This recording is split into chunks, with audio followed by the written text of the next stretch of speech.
અંકલેશ્વર તાલુકાના સારંગપુર ગ્રામ પંચાયત હેઠળ આવેલા લક્ષ્મણનગરમાં વરસાદી પાણી ભરાવાને કારણે સ્થાનિકો માટે જીવન મુશ્કેલ બની ગયું છે।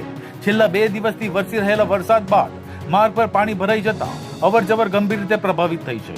સ્થાનિકોના જણાવ્યા મુજબ દર વર્ષે ચોમાસા દરમિયાન આ જ સ્થિતિનું નિર્માણ થાય છે, છતાં વરસાદી પાણીના નિકાલ માટે કાયમી વ્યવસ્થા કરવામાં આવતી નથી।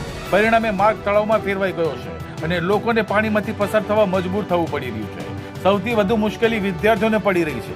વિસ્તારમાં આવેલી 3 શાળાઓમાં જવા માટે વિદ્યાર્થીઓને ગંદા અને ભરેલા પાણીમાંથી પસાર થવું પડે છે, જેના કારણે અકસ્માત અને રોગચાળાનો ભય પણ વર્તાઈ રહ્યો છે।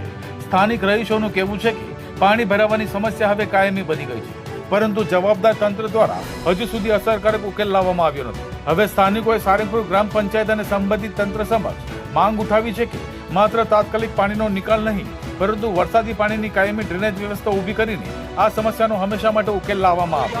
लक्ष्मण नगर सारंगपुर पंचायत के अंदर ये एरिया पड़ता है। यहाँ तो कोई काम ही नहीं होता। 5 महीना पहले भी मैं देखा सुना था कि मैंने एक रोड और गटर बनने वाला है। आज तक रोड ना बना ना गटर बना।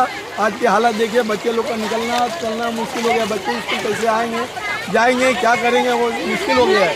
हम लोग का मेन रास्ता टूट गया है, मेन रास्ता जाने का।